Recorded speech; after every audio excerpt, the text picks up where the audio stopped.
Muchísimas gracias a todas las personas que están acá y pues al museo por propiciar estos espacios y pues por invitarme. Como ya brevemente mencionaron, pues mi intención el día de hoy es conversar con ustedes sobre lo que sería el estudio de las infancias en el pasado. Para eso, digamos, planeo hacer como una revisión general y al final hacer como una exposición más específica con respecto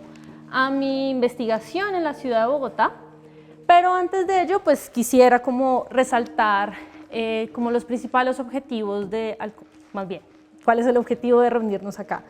Y por un lado es el reconocer el potencial investigativo que existe a la hora de abordar el tema de las infancias en el pasado, que a veces un poco quedan en el olvido cuando estamos concentrándonos en pensar en los grandes hechos y en los grandes personajes, entonces un poco haciendo este vuelco hacia una vida un poco más cotidiana y al narrar estas otras experiencias en el pasado, entonces por eso me parece relevante traerlo acá. Abordar la infancia en el pasado tiene sus dificultades, eso sí es como importante saberlo desde el principio, porque pues muchas de las fuentes a las que solemos estar acostumbrados a trabajar, pues nada más los textos escritos, pues suelen estar escritos por los adultos y pues suelen tener, digamos, como una serie de sesgos y pues justamente un poco como la intención acá es empezar a ver y explorar como cuáles son las posibles salidas metodológicas para poder abordar pues el tema de la infancia en el pasado. Acá también algo que quiero resaltar como antes de comenzar es que este ejercicio también nos ayuda a mirar las infancias no desde un ejercicio, más bien no desde una mirada pasiva, como individuos que solo estaban ahí, que respondían a lo que ocurría en el mundo de los adultos, sino como sujetos con agencia, que participaron, que estuvieron muy vinculados nada más en los ejercicios de aprendizaje, de transmisión de saberes y un poco del mismo ejercicio de transformación cultural. Entonces, como sin perder esas perspectivas, quiero concentrarme entonces primero pues, en empezar a entender qué es este fenómeno de la infancia. Solemos estar muy acostumbrados, digamos, por cómo está pensada la escolaridad hoy en día, incluso como por las definiciones generales que solemos manejar a nivel jurídico de la infancia, como que la infancia es todo aquel individuo menor de 18 años o que se encuentra en una etapa escolar o que podemos organizarlo dependiendo del grado escolar que está transitando, quizás la cantidad de años que tiene, pero un poco lo que quiero exponer acá es que pues un poco la infancia en sí misma está construida a partir de diferentes tipos de edades, que pueden ir de la mano como puede que no. Por un lado, pues tenemos la edad biológica, que se va a pasar pues, en todo el proceso de desarrollo y de crecimiento de los organismos, pues digamos como nada más la maduración, el crecimiento, tanto a nivel psicológico como a nivel físico, que puede ir de la mano, pero no necesariamente se cuenta exactamente como es la edad cronológica. La edad cronológica es nuestro hábito de contar por años, que son años que pues, decidimos organizar con base a un calendario, pero no deja de ser un número aleatorio a partir del cual estamos organizando estos números. Entonces empiezan a hacer asociaciones entre estos dos tipos de edades, como que los niños de 4 años deberían más o menos estar en esta etapa, que un niño de 1 año y medio debería ya estar haciendo este y este tipo de cosas, o que al contrario, cuando llegan a los 13 años, pues empieza la pubertad y empiezan a presentarse esos cambios. No es una regla general, no todos los individuos a los 2 años tienen tal actividad, a los 15 otra, sino pues digamos como cada una de estas edades termina operando por su lado.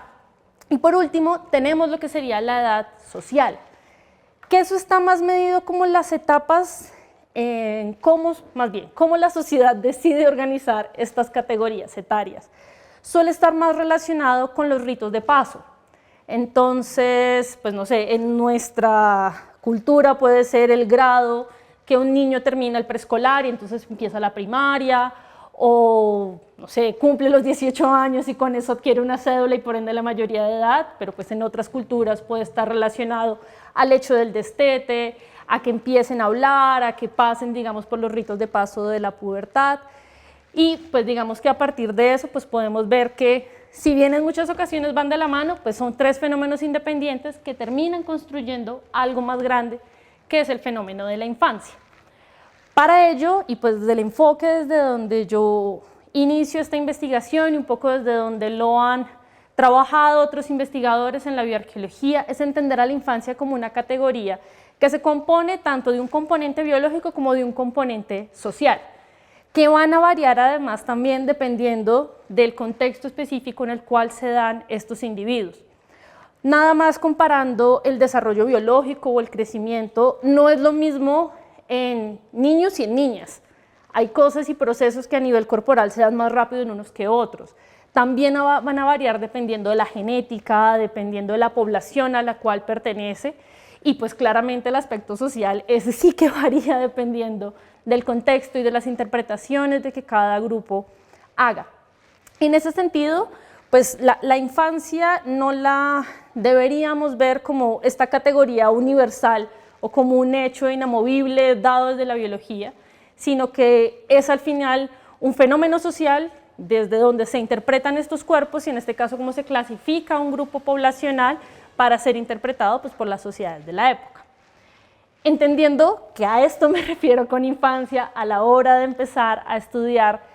pues estos fenómenos en el pasado, eso implica que tenemos que entonces conocer muy bien el contexto en el cual se está desarrollando esta infancia o quizás estas infancias, si lo queremos ver como en plural.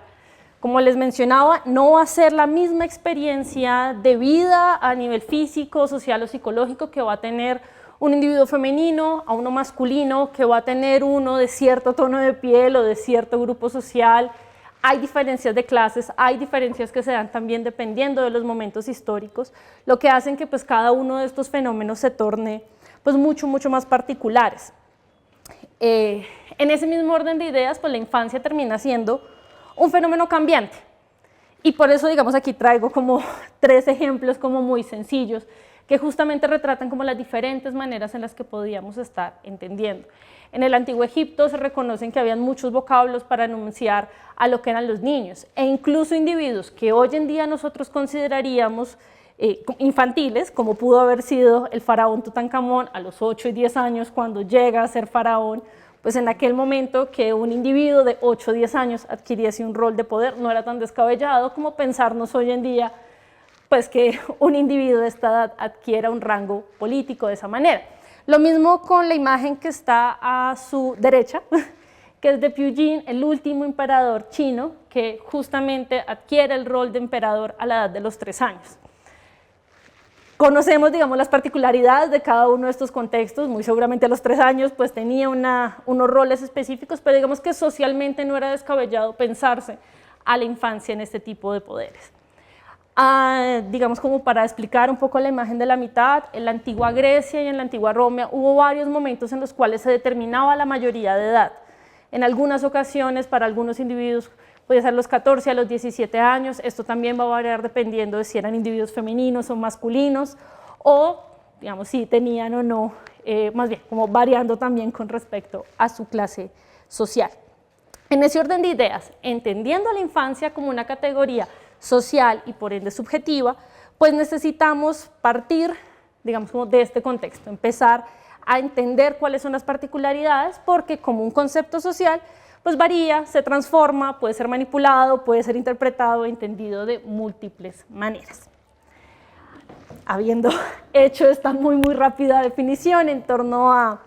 pues qué entendemos o cómo quiero que nos preguntemos hoy por las infancias en el pasado, pues también nos lleva a pensar como qué ha ocurrido con ellos antes. Hoy en día es más que evidente, y pues mi intención aquí no es decir en el pasado existieron infancias, porque es más que lógico que lo hicieron, sino sencillamente como reconocer cuál fue el rol que ellos pudieron haber tenido en diferentes momentos. Como ya mencionaba antes, como que a veces al hacer estas miradas hacia atrás y estar pensando siempre como los grandes hechos o en los adultos, se nos olvida, y históricamente se nos ha olvidado también la presencia de estos otros individuos y además pues como su rol activo frente a esto. La fotografía, por ejemplo, que están viendo en este momento es de un grupo de soldados que participaron en la Guerra de los 1000 días. La imagen en sí misma no los enunciaba como niños soldados, sino como soldados, porque un poco para el contexto de la época y para, digamos, no sé, el hecho mismo del conflicto, pues terminan operando eso. La vinculación de niños y niñas en el conflicto es algo que también podemos rastrear de muchas maneras y creo que solo el ejercicio de preguntar a nuestros abuelos o de recordar lo que nos pudieron haber contado sobre cómo fue su infancia, cómo era su vida a los 8 o a los 15 años, pues también nos muestra un poco cómo esas transformaciones se han ido dando. Entonces, en este ejercicio de efectivamente como preguntarnos si han sido individuos ausentes en el pasado, pues bueno, también es necesario resaltar que han sido ausentes también es porque la investigación histórica, antropológica y arqueológica pues los ha tenido en un papel secundario durante muchas décadas. Por suerte en las últimas décadas hay una transformación, sin embargo un poco como en esta intención de hacer un reencuentro del rol, pues sí es necesario como remontarnos a los inicios mismos de estas disciplinas hacia el siglo XIX, cuando tenemos a investigadores como Taylor, como Durkheim, haciendo estas primeras investigaciones o interpretaciones sociológicas. Para este momento, la infancia se termina viendo como una etapa presocial y de hecho se termina equiparando con el pensamiento primitivo. Entonces, personajes como Durkheim, como Taylor, veían en el estudio de la infancia una manera de poder ver uno como estos primeros momentos como iniciales de la especie humana, pero también de una u otra manera había un paralelismo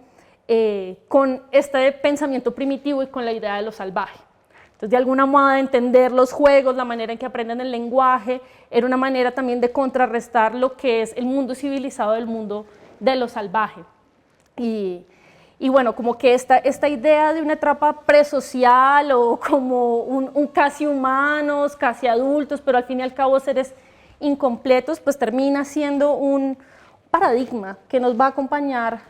a lo largo del siglo, pues bueno, el siglo XIX y el siglo XX, y pues que en cierto modo para algunos autores retrasa la llegada a la investigación de la infancia a la antropología.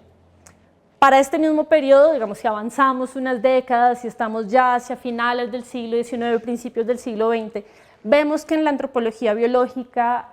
estos individuos también empiezan a ser observados, pero empiezan a ser observados como especímenes para la medición y para la comparación de diferentes pueblos. Recordemos un poco como las preguntas que había en aquel entonces, como el auge del evolucionismo,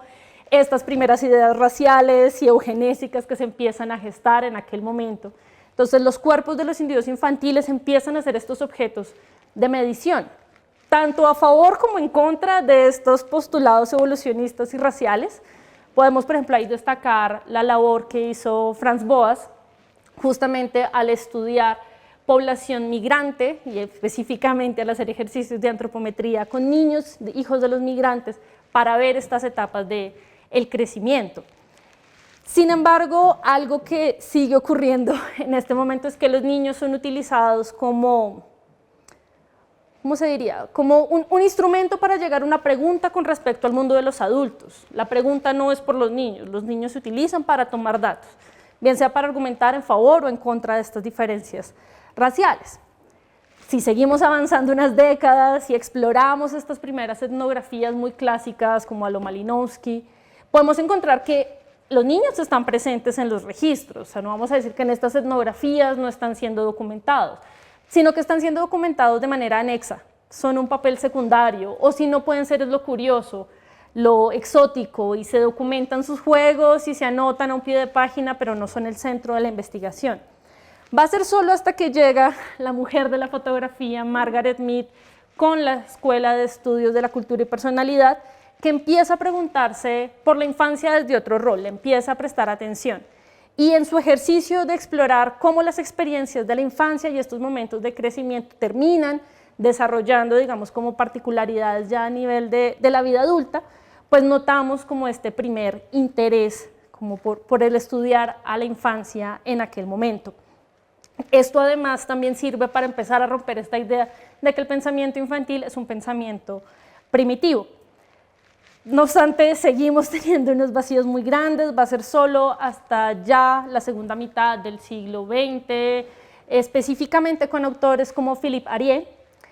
que surgen los estudios propiamente de la infancia. Esto también tiene que ver con los cambios que empiezan a haber en los mismos ejercicios de historiografía, como mencionaba ahorita, como el dejar de preguntarse solo por los grandes hechos y los grandes personajes y empezar a preguntarse por la vida cotidiana. En eso pues incluyen a las mujeres, a las infancias y a otras clases sociales. Y un poco en esa exploración de las otras narrativas del pasado, pues Philippe Arié, considerado el padre de la antropología, de los estudios de la infancia, él hace una exploración iconográfica, porque lo que hace es utilizar los dibujos y los retratos que existen de diferentes niños a lo largo de la Edad Media, en Francia específicamente y en algunos otros lugares de Europa. Él es el primero con esta investigación en plantear que el concepto de infancia es un concepto cambiante, es un poco una invención moderna. Para la Europa de aquel entonces, y pues a partir de los datos que él recaba, lo que dice es que el concepto de niñez no existía, y menos en los términos que está ahorita. Se consideraban un poco como adultos incompletos o adultos pequeños. No podemos olvidar, por ejemplo, que la categoría de la adolescencia es algo muy reciente. Digamos que antes el tránsito se daba de una vez desde la primera infancia, de una vez al mundo de los adultos, y él encuentra además muchos cuadros en donde justamente está retratado. Siguiendo pues su ejemplo, como que cada vez empiezan a haber más investigadores, mucho desde la historia, que se empiezan a preguntar por esto. Algunos psicoanalistas empiezan también a ver estas transformaciones. Mucho además también como desde la relación de los adultos a estos niños, cómo los cuidaban. Exploran algunos casos en donde existían relaciones hostiles con respecto a los padres y a los hijos, o donde, digamos, como muchas de las prácticas que, no sé, hoy en día cuidamos mucho a la infancia, un poco gracias a los derechos de los niños y un poco todo lo que ha ocurrido en este siglo, el siglo pasado, perdón, ha habido un cambio como en el interés de cuidar a los niños. Lo que dice Philippe Arié es esto no siempre fue así. Por lo menos en la sociedad europea de aquel entonces hubieron muchas otras dinámicas. Otros autores como que empiezan un poco a discutir qué tan cercanos o no podían ser los adultos a los niños. Sin embargo, pues esto es como el quiebre en donde empieza a explorarse el tema. Y bueno, algo que sí siempre se resalta y bueno, se le critica a estos primeros autores y hay que necesario ver, pues que la exploración de la infancia del pasado, como les dije, también está atravesado por temas de género, de clase, de raza, que van a complejizar el problema. Sin embargo, aquí un poco el cómo surge el concepto mismo de la infancia en las ciencias sociales. Ahora, acercándonos un poco más a la disciplina arqueológica, pues también nos llega ahora cómo podemos explorar esta materialidad o estos elementos que nos pudieron haber dejado las infancias en el pasado. Esto va a ocurrir de una manera un poco más tardía de lo que ocurre en la antropología.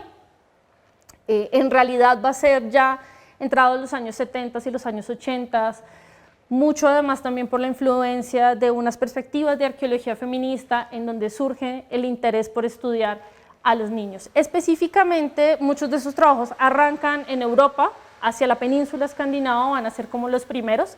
De hecho, Grete Litthammer, que es la que está en la cita, empieza a identificar este tipo de figurinas en algunos lugares de Europa y pues empieza a preguntar algo tan simple como hicieran juguetes, cómo los podemos interpretar. ¿Por qué es interesante esta pregunta en torno a la materialidad de los niños? Es porque muchas veces en la arqueología hasta ese momento se tenían dos ideas. Uno, que los niños no producían materialidad, como que todo lo que nos encontramos pertenece al mundo de los adultos. Y dos, si existen es porque están alterando la materialidad de los adultos. Porque se rompió una olla y jugaron con los pedazos, porque alteraron, porque movieron, nunca porque ellos producían o porque podían haber elementos hechos por ellos mismos o para ellos mismos. Esto nuevamente va como muy ligado a esta idea de una infancia muy pasiva, muy dependiente de los adultos y pues el empezar a explorar esto pues también tiene que ver con la exploración de las agencias en estos otros grupos sociales. Por suerte, digamos que el trabajo realizado por estas primeras investigadoras, porque en su mayoría fueron mujeres las que empiezan a explorar estos temas, quizás también por esta misma cercanía que tiene con los estudios de género en su momento, es que se empieza a hacer esta primera exploración de los estudios de la infancia en el pasado. Ya hacia los años 90 y con la entrada del siglo XXI, pues empiezan a ser cada vez más comunes los encuentros, los congresos y las primeras publicaciones que se dan. Yéndonos ya a un nivel más local, Bueno, la infancia no solo nos la hemos preguntado en Colombia y en Latinoamérica, pues desde la arqueología. Aquí no podemos obviar trabajos, por lo menos específicamente en nuestro país, como por ejemplo el de Virginia Gutiérrez de Pineda, que si bien no se preguntó específicamente por los niños, sus estudios con relación a la familia y al gaminismo específicamente también retoman mucho de estas ideas de los estudios en el pasado de la infancia, y pues bueno, investigadoras también como Cecilia Muñoz, Jimena Pachón, como que han indagado también por estas, pues como por estas experiencias de vida de estos individuos. No obstante, pues se ha hecho siempre tanto o desde la experiencia etnográfica o desde las fuentes documentales. Desde la materialidad ya vamos a ver que en realidad tenemos como menos casos o menos ejemplos. En Latinoamérica pues hay que destacar mucho el trabajo que hizo Gustavo Politis en un ejercicio etnoarqueológico de comparar un poco, pues después de mirar ciertas prácticas que tienen las infancias de los Nucac Macuc frente a las materiales, y un poco empezar a hacer paralelismos en registros arqueológicos de otras comunidades. Digamos que ahí podemos ver como esta mezcla un poco también de estrategias, algunas exploraciones que se empiezan a dar ya entrado el siglo XXI en los Andes centrales con respecto a los juguetes y a los elementos que se pueden dar. Y pues bueno, también destacar México como un escenario importante en donde se empieza a ver una discusión no solo de la presencia de los niños y de las condiciones de vida, que pues me parece que es importante verlo y tratarlo, sino también desde un ejercicio, una discusión teórica, y es, pues sí, los hemos estudiado, en muchas colecciones están sus objetos, cuando hacemos estudios de bioantropología en una población, pues se documentan los niños, pero pues no son el centro de la pregunta, y en muchas ocasiones además se sigue viendo como como estas ideas del pensamiento del primitivo, del ser humano incompleto, como que tanto los hemos seguido perpetuando en la arqueología, y pues creo que ahí México ha sido un país clave a la hora como de empezar a suscitar estos cambios más bien en la mentalidad. Ya a nivel Colombia, pues bueno, desde, como les mencionaba, hay muchos trabajos que podemos consultar, es muy frecuente que cuando se trabaja en una muestra poblacional, de pronto de cementerio, de un grupo más grande, se encuentran individuos infantiles. No es la primera vez que estos individuos se analizan, sin embargo lo interesante aquí es ver cómo se están analizando. Si están siendo solo un número más, es una colección en donde nos estamos concentrando en la vida de los adultos, o se toman como centro. Hay algunas investigaciones como las de Lucero Aristizábal con relación a posibles prácticas de sacrificio en Tibanica, que empiezan a indagar estos temas y como que a partir de estas colecciones más grandes empiezan a preguntar por la infancia. Sin embargo, yo quiero traer aquí como a colación o como destacar que mucho de la investigación que se ha hecho específicamente sobre los niños y niñas del pasado parte de investigaciones académicas, de tesis de pregrado y tesis de maestría. Aquí, pues bueno, destaco desde el 2014, Camila Vázquez hace una investigación, de hecho esta imagen es de su tesis de pregrado, en torno a la iconografía y las representaciones de la infancia en la cerámica Tumaco La Tolita. Tenemos también la tesis tanto de pregrado como de maestría Liliana Carrillo, que trabaja a partir de la colección de Nueva Esperanza, de lo que se trabajó en el Codensa, no, mentiras, en GESA, qué pena. Pero pues tenemos también dos tesis más recientes, hechas también con relación a Nueva Esperanza, que son las de Daniela Alcines y la de Lina Valverde, de la Universidad de Externado y de la Universidad de Caldas, quienes respectivamente abordan los periodos temprano y tardío, también del sitio de Nueva Esperanza, y pues se preguntan no solo por las condiciones de vida de estos individuos, sino cuál pudo haber sido el rol que ellos podían haber tenido. Gracias a esto, pues es una revisión del contexto, no solo del cuerpo, del ajuar, de la orientación, y pues bueno, creo que son como buenas experiencias y buenos apuntes para esto. Sin embargo, pues hay mucho camino todavía por recorrer. Haciendo una revisión de las publicaciones que se han hecho en los últimos 15 años en revistas de antropología, de arqueología latinoamericanas, vemos que en realidad el número de publicaciones es muy bajo. Si bien ha habido un aumento en los últimos años y es una tendencia que va a más, pues aún hay muchos escenarios y pues falta aún mucho como por explorar.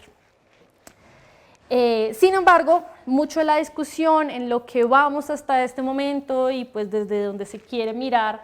a estos estudios de la infancia es siempre reconociendo pues a los individuos, o más bien a los individuos infantiles como individuos con agencia que cumplen un rol social en sus diferentes sociedades. No solo como individuos que acompañan a los adultos, no solo como un número más en una base de datos, sino que nos podemos preguntar pues cómo era su mundo, cómo se podían pensar y qué impactos podían tener. Entonces me parece a mí que ese es como el quiebre clave que ocurre durante el siglo XXI, también como por la llegada de otros análisis más teóricos, más feministas, en torno pues a los roles de la infancia. Habiendo hecho esta contextualización, un segundito, es necesario pues también reconocer cuáles son los desafíos que tenemos a la hora de estudiar a las infancias, porque pues vengo un poco yo aquí a decir hay que hacerlo, pero pues la pregunta final es cómo lo hacemos si tenemos una serie de dificultades grandes, y me parece importante que las reconozcamos para poder saber cómo las vamos a abordar. Uno de los principales problemas es la poca representatividad que tenemos. Como les mencionaba, muchos de los objetos, incluso de los textos, de las fotografías, de los cuadros, desde donde se hace investigación histórica, son hechos por los adultos. Solo en algunas ocasiones se retrata a la infancia, pero usualmente cuando estamos retratando a la infancia, igual vemos la vida de los niños y niñas desde la mirada de los adultos. Entonces, como llegar directamente como al consenso de los niños, pues no es tan fácil, incluso cuando estamos trabajando con población reciente, pues la entrevista y el manejo con los niños tiene sus dificultades, entonces cuando hacemos investigación hacia el pasado, pues nos encontramos frente a esos retos. Sin embargo, también es necesario reconocer pues, los sesgos que podemos tener también como investigadoras y como investigadores a la hora de estudiar individuos en el pasado. Pues porque leemos desde la mirada de hoy, leemos desde nuestra condición, sencillamente como de adultos, de estar viviendo en el 2024, y mucho, digamos, como de estas ideas del individuo pasivo, presocial, pues parten justamente de los sesgos que tenían los investigadores de aquel momento. Desprenderse por completo de nuestro ser, de nuestro bagaje y de nuestras ideas es imposible. Sin embargo, me parece importante como resaltar esta idea o estos sesgos. La UNESCO, por ejemplo, plantea la idea de que existe un adultocentrismo en muchas políticas sociales, por ejemplo, y en muchas investigaciones. Y es justamente pensar esta separación entre el mundo de los adultos y el mundo de los niños, y un poco como que los niños no transitan y no entren al mundo de los adultos. Y de hecho esto contribuye mucho, más bien se ve también a causa de la idea de la escolaridad, el tener a los niños en un colegio, en un espacio aparte, cuando pues también conocemos, no sé, otras prácticas de enseñanza más ligadas a la participación con los padres, en las actividades del día a día, en el juego, en la vinculación como estos espacios. Entonces, como que esta exploración que hace la UNESCO con la idea del adultocentrismo, pues me parece que es un concepto que también nos puede servir como para cuestionar no solo el tema de la infancia, sino pues también la manera en cómo estamos leyendo a otros individuos en el pasado. Llegar y entrevistar y documentar en tiempo real lo que está ocurriendo,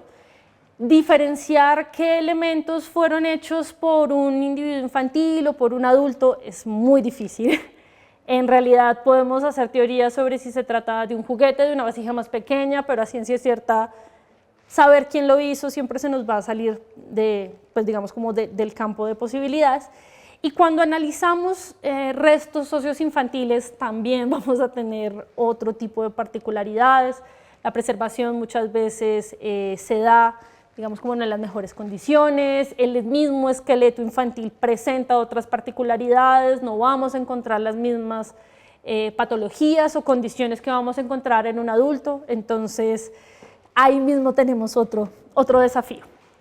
Sin embargo, como mi intención no es que se vayan aquí pensando que esto es un imposible, pues existen también algunas alternativas o posibles soluciones que no son mías, que sencillamente estoy retomando de muchas otras investigaciones que han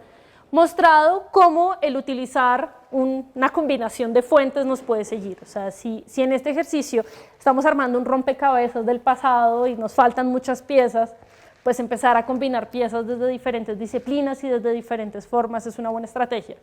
Por eso Philippe Arié recurre a las pinturas hechas durante la Edad Media en Europa, pero también hay autores que han recurrido a la literatura, a la fotografía, a los diarios. Pues el mismo Politis recurre a la etnoarqueología y como a esta documentación, un poco en aras de empezar a armar o de reconstruir este rompecabezas. Y bueno, por ejemplo, para enfrentarnos a estos sesgos con los cuales venimos, o como con estas ideas adultocentristas, perdón, es necesario también pues, no olvidar que estos individuos tienen agencia y tienen capacidad de decisión y de acción. Si no es así, intenten darle una sopa que no le gusta a un niño de 6 meses. La capacidad de decir que no y la capacidad de responder está desde los primeros momentos y pues como reconocer esta capacidad y también estas formas de pensamiento complejo pues nos ayudan también a romper muchos de estos sesgos y pues intentar no reducir a la infancia solo a un número, solo a una edad específica o a un momento del desarrollo biológico y obviar un poco toda esta complejidad. Mi estrategia o mi salida un poco a mucho de esto y ya entrando un poco como a la investigación de las que les quiero comentar, pues ha sido la bioarqueología de la infancia. Un poco desde la apuesta de que en nuestros cuerpos quedan grabados muchas de nuestras experiencias de vida, de quiénes fuimos, qué actividades realizamos, un enfoque muy propio de la bioarqueología. Y empezar a ver cómo, listo, puede que no veamos otras narrativas de los niños, pero quizás podríamos ver sus cuerpos, ver qué está ocurriendo ahí, qué evidencias nos quedaron, cómo podemos interpretarlas. Y bueno, este es el abordaje desde donde yo me quiero aproximar, por eso mismo también mi interés ha estado dado por el estudio de las condiciones de vida y de las condiciones de estrés o de los indicadores de estrés. Esto, digamos, es como una adaptación de lo que otros autores han planteado, y es la idea de que todos los organismos pues estamos sujetos a diferentes condiciones estresantes, que pueden ir ligadas tanto al medio ambiente como a las dinámicas socioculturales en las cuales estamos. Esto se puede ver, digamos, a nivel poblacional, pero también a nivel del individuo, que va a estar también alimentado incluso como las mismas condiciones, no sé, de genética, de robustez, de edad, que un poco van a terminar definiendo cómo ese individuo se va a terminar relacionando frente a estas otras condiciones. Todo esto llega desde afuera, el individuo por su genética, por su estado de salud, por sus condiciones, responde de una u otra forma. La manera en la que el cuerpo responde a veces deja huellas a nivel esquelético, que puede ser algo tan simple como se rompió un hueso y se volvió a pegar, hubo una enfermedad, una infección que afectó el nivel óseo y nos quedan este tipo de evidencias, entonces parto como desde el estudio de este tipo de particularidades para poder pues entender un poco de lo que fueron las condiciones de vida en el pasado. Esta es, digamos, un poco mi apuesta de sumar otro tipo de fuente a los estudios de infancia en el pasado y un poco sumarme también a la labor que han hecho algunas investigadoras en Colombia. Específicamente mi intención es sumarme al estudio de la infancia en la Bogotá de finales del siglo XIX y de principios del siglo XX. Investigadoras, como mencioné, como Jimena Pachón, como Cecilia Muñoz, incluso la misma Virginia Gutiérrez de Pineda, que ya habían empezado como a explorar estos temas, han ahondado un poco en las condiciones. Mi interés era sumar esta nueva respuesta, o más bien estos nuevos datos desde la bioantropología a ver qué nos puede dar. Por eso mismo, pues esta es un poco como mi pregunta de investigación y es cómo estas condiciones sociales y ambientales de la Bogotá de aquel entonces pudieron haber repercutido en la vida de estos niños y niñas de aquel entonces. Y como ustedes notarán, siguiendo mucho el ejemplo de Philippe Arié y pues aprovechando también el contexto histórico desde donde parte mi investigación, pues también intenté hacer toda una revisión iconográfica y documental en torno a la infancia, entonces pues muchas de las imágenes que van a ver pues corresponden a las infancias de aquel entonces. ¿De dónde viene la muestra con la que yo trabajé? Es el Cementerio Central. De hecho, pues mucho de esto surge de un programa de arqueología preventiva, que es la construcción del Centro Memoria, Paz y Reconciliación. Sin embargo, antes de entrar en esos detalles, quiero también como contextualizar pues cómo era Bogotá y específicamente qué era el Cementerio Central para aquel entonces. El cementerio central abre sus puertas en 1836 con la intención de un poco cambiar las dinámicas o las prácticas funerarias que estaba teniendo la ciudad, que vienen desde la colonia. En tiempos coloniales el patrón era las inhumaciones en las iglesias y en estos espacios. Sin embargo, con la llegada del periodo republicano, y pues bueno, este es un interés que ya venía desde antes, y como en aras de modernizar la ciudad, se decide construir un cementerio extramuros. Es decir, para aquel entonces, pues el cementerio central quedaba fuera de Bogotá, quedaba lejos. Cuando el cementerio abre sus puertas, es principalmente este sector, lo que hoy en día se llama el Globo A. Este sector es el que además se conserva como un bien de interés cultural y pues que hoy en día sigue siendo visitable y utilizado. Sin embargo, para ya a mediados de la década del 50 de aquel siglo, el espacio se empieza a quedar pequeño. Si bien al principio como que no tiene tanto auge, cuando ya se empieza a popularizar este tipo de patrón funerario, este espacio se queda pequeño y el cementerio se tiene que extender hacia el occidente, creándose lo que se conoce ahorita como el Globo B y el Globo C. Hoy en día el Globo C es el Parque del Renacimiento y el Globo B están estos columbarios que se pueden apreciar desde la 26, y en este sector tenemos el Centro Memoria, Paz y Reconciliación. Es de aquí, de este sector, de donde viene la muestra con la cual yo trabajo, como con la intención de explorar. Según Alberto Urdaneta, un cronista afamado de la segunda mitad del siglo XIX, en uno de sus relatos que él hace con relación al Día de Muertos, este sector de Globo B y Globo C se denominaba el cementerio de los pobres, y de hecho él hace una comparación en cuánto podía costar una inhumación en el Globo A a lo que estaba pasando en los otros sectores. Desde ahí se parte de una hipótesis, porque digamos, como eso no lo podemos desconocer, es que la población con la cual nosotros estamos trabajando en esta investigación, pues posiblemente eran individuos de pues o escasos recursos, o por lo menos no pertenecían a la élite misma de la ciudad, al menos en su gran mayoría. Algo que también nos dice mucho esto está relacionado en las características del patrón funerario, y es, si ustedes todavía visitan el Globo A del cementerio, encuentran estos grandes mausoleos. Creo que por eso se puede caminar y uno puede además ver como diferentes personalidades de la historia nacional.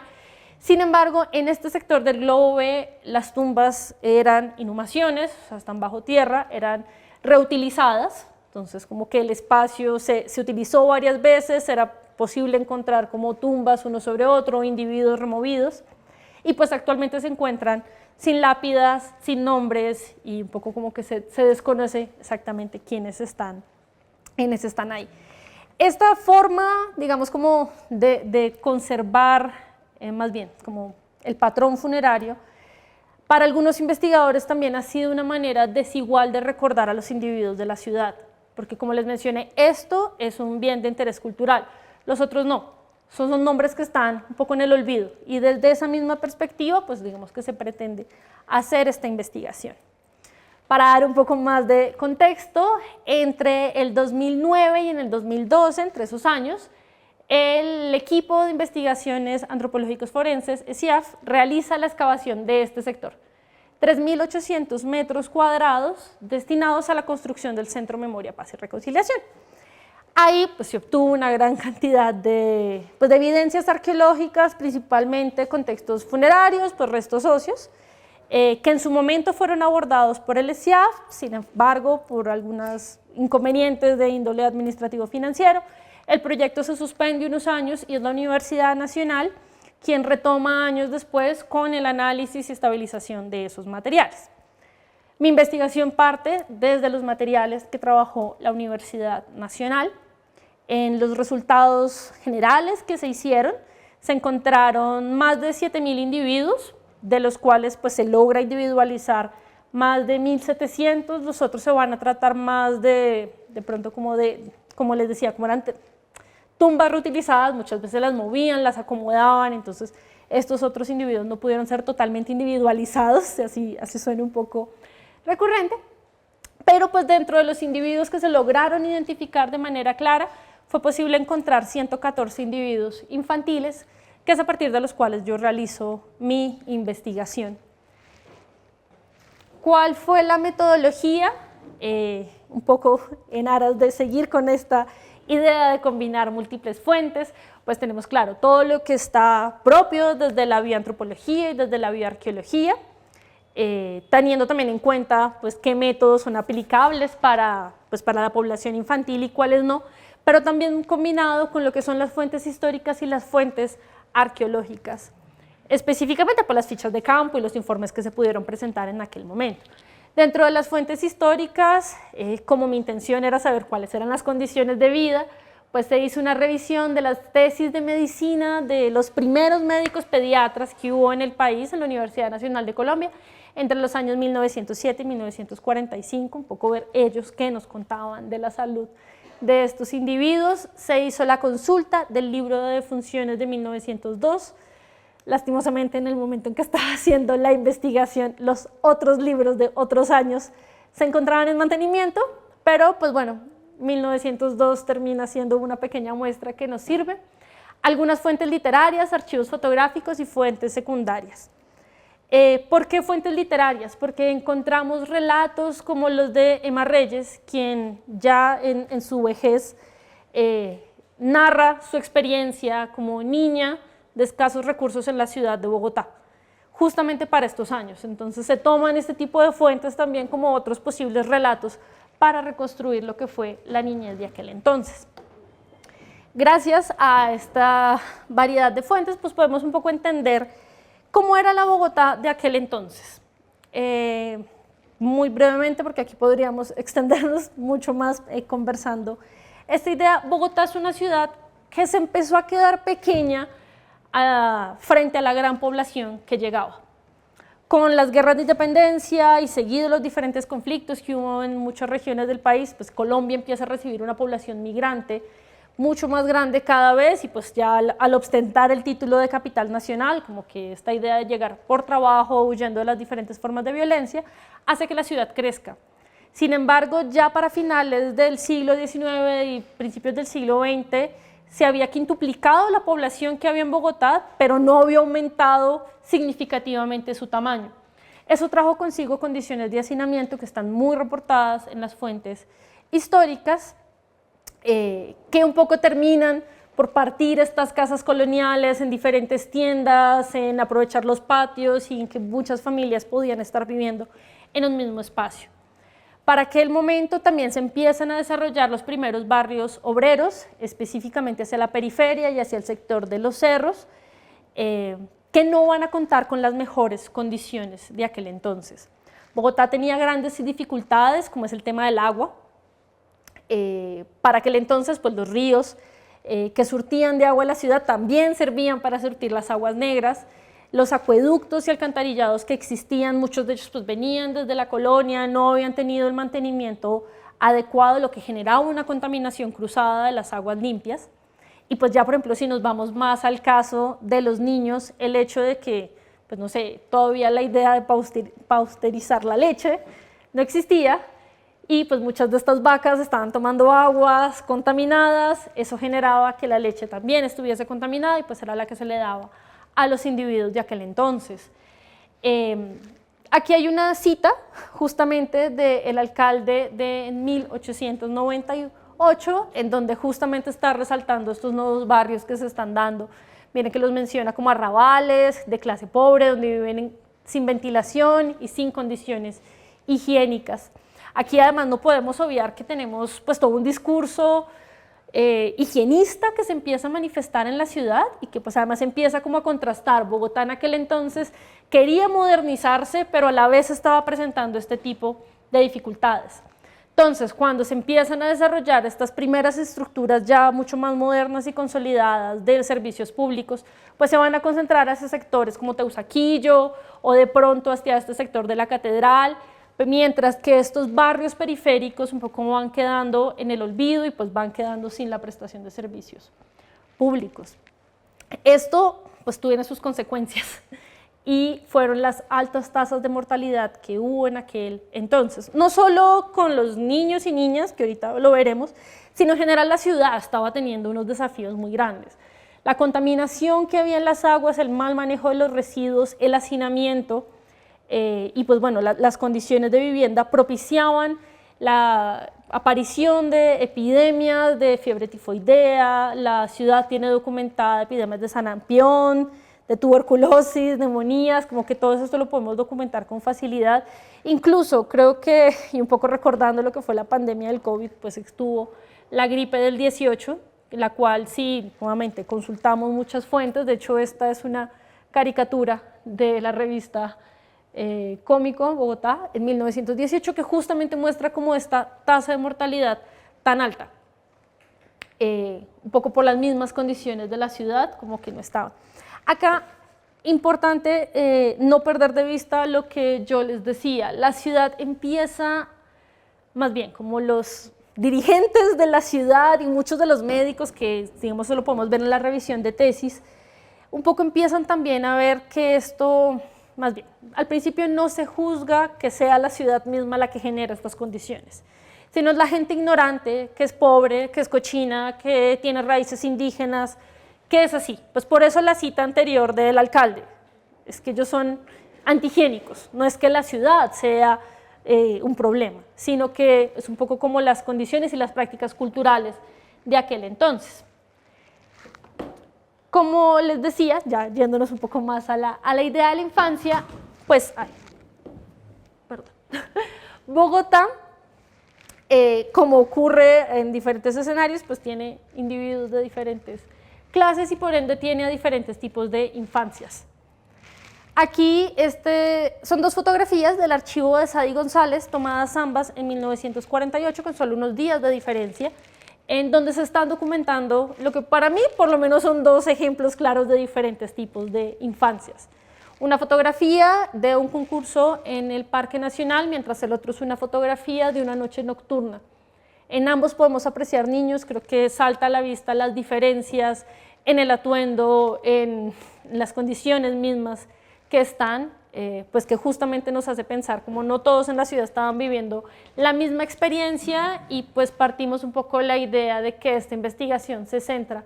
en estos individuos propiamente. Digamos, como con estas particularidades que se dan en torno a la niñez, y en específico además una niñez de las clases bajas, en Bogotá surge la figura del chino, que además el concepto de chino tiene toda una transformación muy interesante que Jimena Pachón y Cecilia Muñoz exploran muy bien, porque pasa también a transformarse en el gamín. Y es que, ¿qué ocurre? Durante el siglo XIX era frecuente encontrar a estos niños que además incluso se pintan caricaturescos, ¿sí? Como muy a lo Tom Sawyer,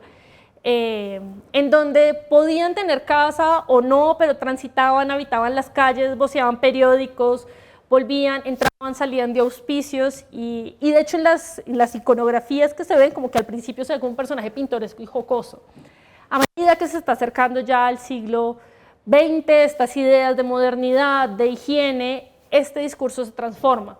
y estos individuos de clases sociales ya pasan a ser menores, a ser potenciales delincuentes y de alguna manera como que se les empieza a ligar con la criminalidad, con la idea de lo vago, con la idea de lo sucio, se culpa a sus familias por estas condiciones. Nunca, digamos, se piensa como que esto es un problema de salud pública o la necesidad de una política pública. De hecho, gracias a Jenny Cárdenas, que hace una investigación acerca de cómo son enunciados los niños, bueno, las infancias en los textos jurídicos de principios del siglo XX, podemos notar que existen dos categorías. Cuando se habla de niños y niñas, como además sujetos de derecho, se habla de que tienen que ir al colegio, que tienen derecho como a aprender, a ir a este mundo escolarizado, que a mi parecer me recuerda más a estos serían los niños y niñas, mientras que cuando enuncian menores, se refieren a estos niños. El menor, por otro lado, tenía que ser enseñado a trabajar. De hecho, se tienen registros de cómo incluso dinámicas de trabajo forzado fueron utilizadas, poco para civilizar y enseñarle a estos individuos cómo hacer buenos adultos.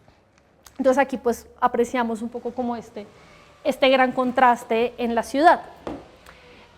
Ahora bien, con respecto a la mortalidad infantil que yo les estaba mencionando, pues estas condiciones pues, tienen sus resultados. A partir de la revisión que se hizo, esto es del libro necrológico que les mencioné, el de defunciones de 1902, notamos un pico en la mortalidad de niños menores de 2 años. En estos libros uno puede además consultar los nombres y las posibles causas de muerte o el lugar donde fueron, de donde venían, y pues bueno, aquí por lo menos para este año, este fue el patrón, que coincide además con lo documentado casi que para toda Latinoamérica. En Latinoamérica tener menos de 2 años en aquel entonces era de alto riesgo por las mismas condiciones de la ciudad, y además las principales causas de muerte estaban muy relacionados tanto con las enfermedades respiratorias como gastrointestinales. Acá, del otro lado, tenemos una reconstrucción de la mortalidad infantil adaptado de Rodríguez Jiménez hasta los años 50, en donde podemos ver que es una tendencia que se contiene más bien alta hasta la década del 40, en donde por fin empieza a haber un quiebre y pues progresivamente desciende hasta las cifras más cercanas hoy en día. ¿Cuál fue el cambio aquí? Se empiezan a desarrollar institutos de salud especializados en niños, centros de pediatría. Las campañas de vacunación se popularizan, si bien estos venían desde intentos anteriores, como que para esta década es que realmente cambian, y en general hay un cambio de mentalidad en torno a la infancia. Entonces aquí podemos apreciar que cuando los niños son considerados adultos menores, pues no se les daban los cuidados que empezaron a tener cuando se empiezan a reconocer como infancias, como sujetos de derecho. Esto además va de la mano con lo que después fue la Declaración de los Derechos de los Niños y toda esta idea de cuidarlos y de escolarizarlos. Durante aquel tiempo, bueno, es algo que ya mencioné un poco, como que siempre está esta idea de quién era la culpa. Al principio era una culpa ligada a las madres, a sus prácticas campesinas, a sus prácticas indígenas, a sus malos cuidados. Los médicos, por ejemplo, también las culpan mucho, está como muy claro. Cuando empezamos a notar esta lenta transición hacia, bueno, quizás es el agua que está contaminada, quizás es que la leche hay que hervirla, quizás es que pues, si los vacunamos evitamos las epidemias de sarampión, y se empieza a pensar esto como una política pública, es que hay un cambio en las tasas de mortalidad, lo cual, a mi parecer, en realidad lo que esto nos está demostrando es un cambio justamente en este concepto de infancia, de lo que estábamos hablando antes. Ahora, bueno, con mi colección específica, con los 113 individuos que yo analicé, que era mi intención un poco como de ver qué nos decían estas fuentes materiales, esto es un poco como algunas de las gráficas con relación a los datos. Como pueden encontrar, la gran mayoría de individuos estaba entre los 1 y 6 años aproximadamente, y hay una tendencia mayor hacia individuos masculinos. Esto hay que verlo con lupa y con cuidado, porque lograr identificar el sexo en individuos que no han pasado por la pubertad en realidad es muy difícil. Estos métodos tienen unos altos porcentajes de error, digamos que el margen de error aquí es muy grande, yo por eso siempre digo estos datos hay que tomarlos como con cautela, porque pueden estarnos marcando una tendencia o pueden ser el mismo error en el análisis de los datos. Sin embargo, lo que sí es interesante y que esto nos puede servir para discutir más adelante es que si ustedes vieron la gráfica anterior, la mayor tasa de mortalidad está entre lo que serían lactantes o menores de 1 año. Aquí tenemos el pico más alto, es en otro rango de edad, que también pues habrá que explorarlo ahorita. Ahora bien, como ya les mencioné, estos indicadores de estrés, que son todas estas marcas que nos deja pues la vida misma en el esqueleto y estas condiciones de pronto no tan favorables, pues yo hice un ejercicio de mirar cómo lo encontrábamos tanto a nivel dental como a nivel esquelético. Como podemos ver, hay una tendencia, digamos, como de ir encontrando mayores anomalías con el pasar de los años, en específico además en los dientes. Cuando hice el ejercicio como de intentar cruzar si la edad y las anomalías tenían alguna correlación, la encontré fue en los dientes. ¿Por qué? Porque nuestros dientes no se recuperan igual que nuestros huesos, entonces las caries pues tenderán a ser acumulativas, el desgaste tenderá a ser acumulativo, entonces por eso digamos lo podemos apreciar de esto. Acá también, bueno, es necesario resaltar que cerca del 88-90% de la muestra de los individuos tenían algún tipo de cambio tafonómico. Cambio taxonómico es un poco como el deterioro mismo y las transformaciones que dan pues por el contexto en el que estaba, porque estaba con raíces, porque estaba en un suelo húmedo, digamos como externos y posteriores al momento mismo de la muerte. En algunos casos llegó a ser tan fuerte, de hecho en el 17% el hueso estaba tan deteriorado que no se pudo ver si tenía o no anomalías. Entonces digamos que estos datos son también excluyendo ese porcentaje. Ahora bien, ¿qué anomalías o qué tipo de lesiones a nivel óseo encontré? Ustedes pueden observar que lo que yo más identifiqué fueron huellas de corte a nivel óseo, evidencias de hiperostosis y tenemos también fracturas. Aquí tenemos estos dos, hiperostosis porótica y criba orbitaria. Esta es la criba orbitaria, que son esta serie como de punticos que van a aparecer al nivel del hueso. Como les decía, aquí tenemos marcas muchas veces muy sutiles, pero que nos van a estar indicando que algo pasó con ese individuo. Aquí tenemos, por ejemplo, también una fractura. ¿Qué pasa con este tipo de lesiones, las que están arriba? No podemos saber exactamente qué enfermedad la causó. Yo no les puedo decir, es que este niño tuvo anemia cuando tuvo 3 años, se recuperó a tal edad y le volvió a dar, no. Pero lo que sí sé es algo le estaba ocurriendo a ese organismo, que el cuerpo tuvo que responder de esta manera. Y por ejemplo, en el caso de la hiperostosis porótica y la criba orbitaria, pues está muy relacionado o a procesos de anemia o a enfermedades gastrointestinales, lo cual pues no va muy lejano a lo que nos está contando pues la realidad histórica de aquel entonces. Con respecto a las piezas dentales, podemos observar que lo que más identificó fue desgaste, fueron caries, lo cual también nos va a hablar mucho de la dieta que los individuos estaban teniendo, una dieta abrasiva, una higiene dental precaria y probablemente una dieta como a base de carbohidratos. Si nosotros comparamos estas lesiones y estas lesiones con respecto a los diferentes rangos de edad, yo digamos empiezo a identificar que estas lesiones de hiperostosis poróticas son más frecuentes en los individuos de aproximadamente 1 a 6 años, que también tiene que ver, es como en este cambio donde está el destete, se deja la lactancia, se empiezan a comer estos primeros alimentos, que podría de pronto estar relacionado con estas enfermedades gastrointestinales, mientras que las fracturas van a estar más asociadas a los individuos un poco más grandes, de unos 6 a 12 años, que bueno, ya también más adelante les cuento un poco como mi posible interpretación. Ahora, con respecto a los datos arqueológicos, aquí tuvimos un desafío muy grande, y es que no todos los registros de campo documentaron a los niños. Las labores de campo fueron muy difíciles y muy desafiantes en aquel entonces, estaban enfrentando un invierno muy fuerte, y bueno, como que en esto muchos de los datos se fueron perdiendo. También el haber hecho esta pausa de varios años antes de retomar la colección hizo que otra información se perdiera. Entonces, tristemente, en realidad, busco el dato,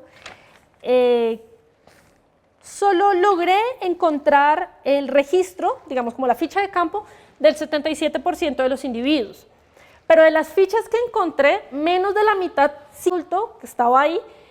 sin mencionar al individuo que de pronto lo acompañaba.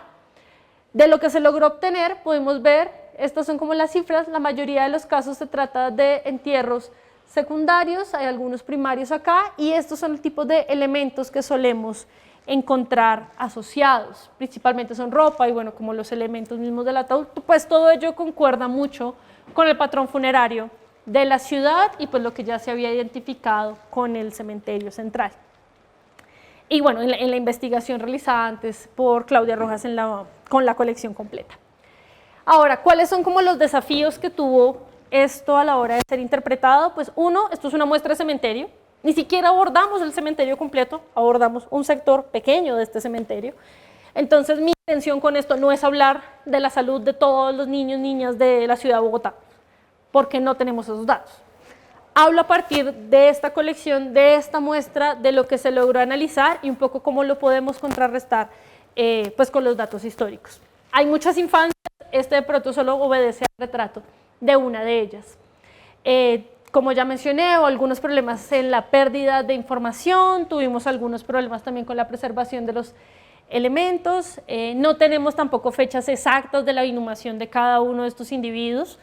pues como les dije, no habían lápidas, no habían nombres, no podemos identificar exactamente como a qué década corresponde cada uno, nos vamos como a los datos generales de utilización del espacio. Y pues por último, también hacia Colombia o en Colombia no existen manuales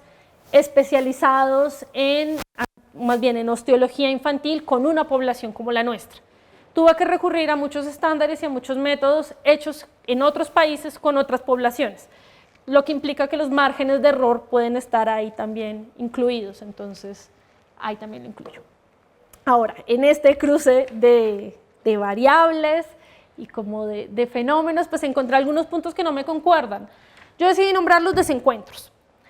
entre mis datos. El principal es el que yo ya les mencioné. Se supone que la mayor cantidad de niñeces que fallecieron eran menores de 2 años, pero esa no es la colección que yo tengo. Esos no fueron los datos que yo obtuve. Más allá de decir las fuentes históricas están mal o mi investigación está mal, lo que yo creo que pudo haber ocurrido es que el mismo patrón funerario del cementerio no me dejó ver esos datos. Pudo ser que los niños más pequeños estuviesen en otro sector del cementerio. Pudo ser que estos individuos no fueran inhumados en el cementerio. Hay registros de prácticas de inhumación en otros lugares de Latinoamérica, por ejemplo en patios o en otros escenarios, como más en un ámbito doméstico y no propiamente en el cementerio. De pronto se trataba de niños que aún no estaban bautizados y esto pudo haber sido un criterio, digamos, a la hora de la inhumación en Tierra Santa. Entonces, pues habría que explorar mucho más qué tanto los, pues sí, los mismos patrones y prácticas funerarias de la época influyeron en eso.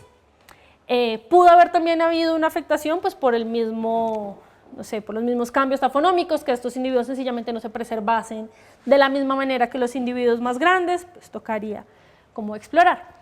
Otra cosa interesante es que para lo que nos dicen las fuentes históricas y lo que nos dicen además los médicos de las enfermedades que habían,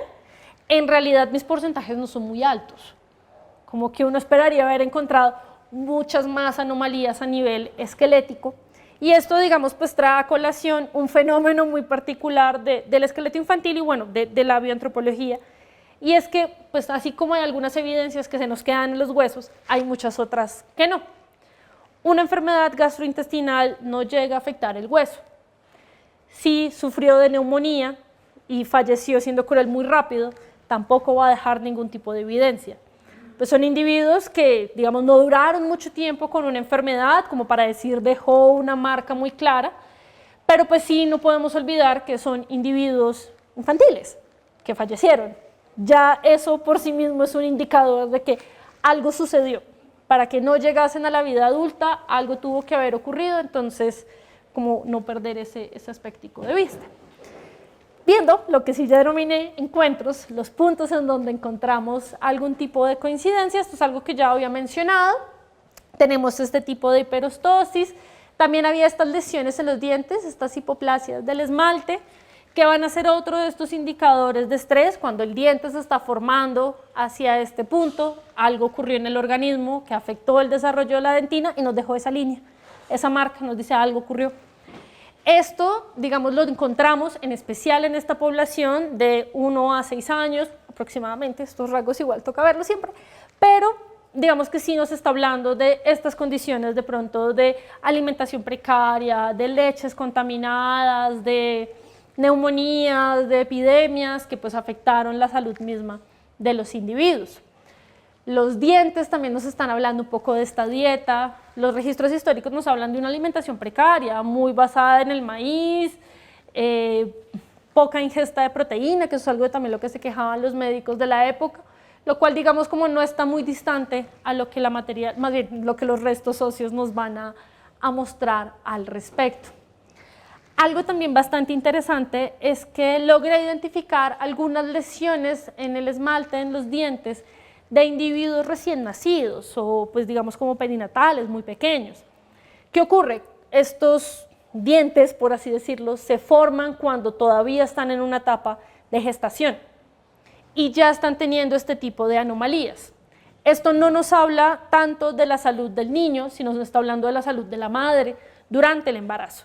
Algo estaba ocurriendo con estas mujeres gestantes que seguro tampoco estaban teniendo de pronto las mejores condiciones para sobrellevar sus embarazos, que terminan de alguna manera pues afectando el desarrollo del feto.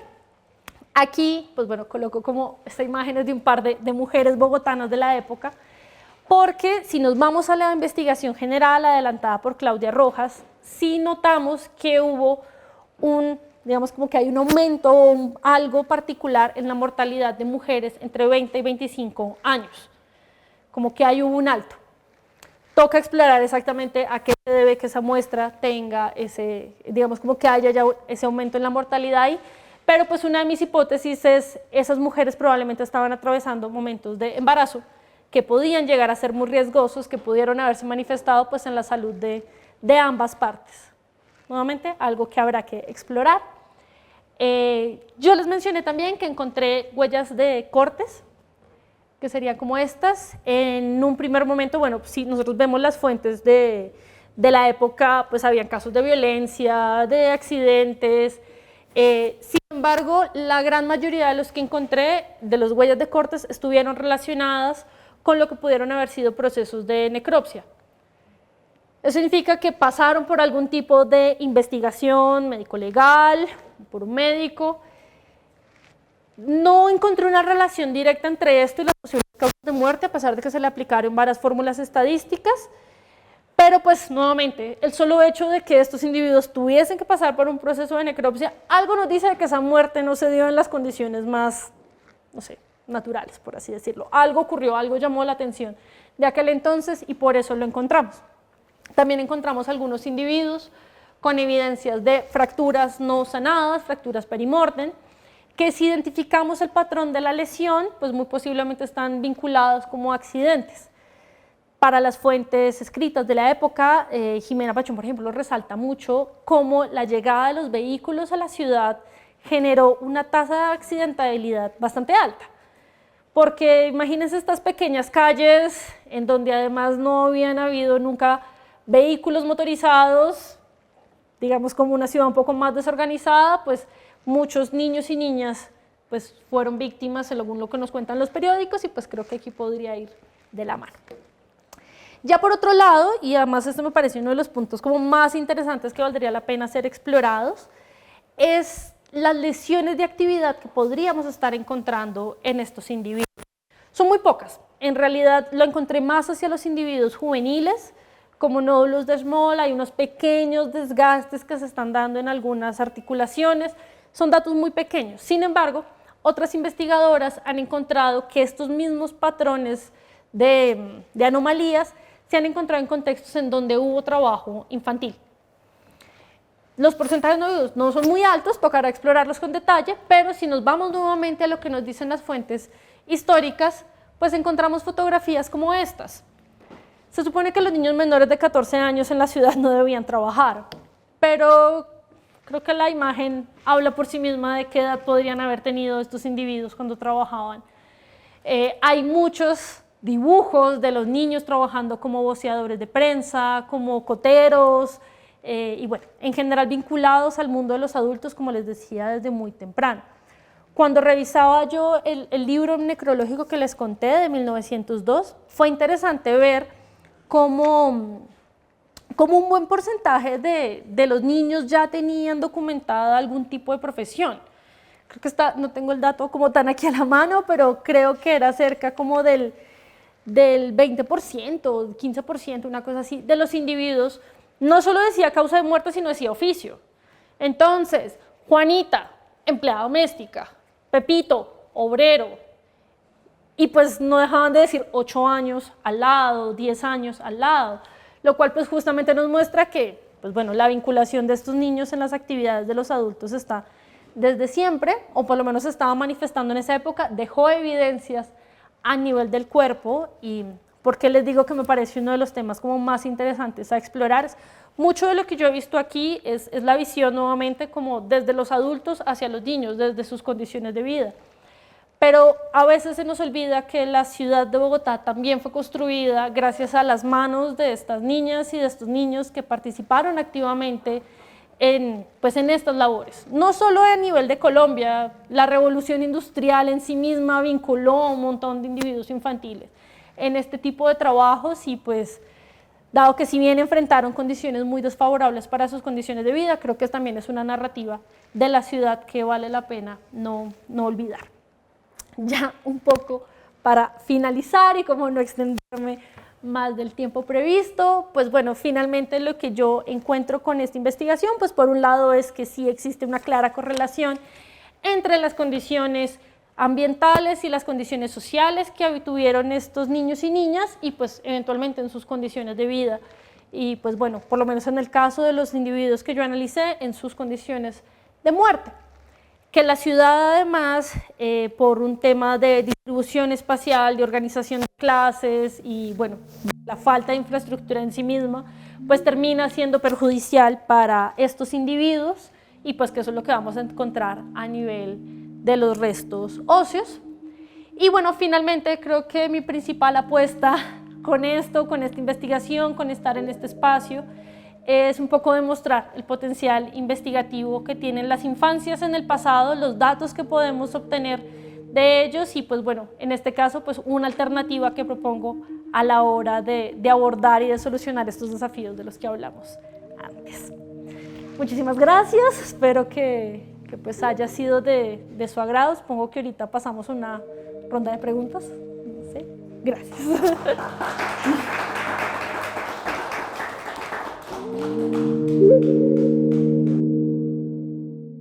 Colombia, potencia de la vida.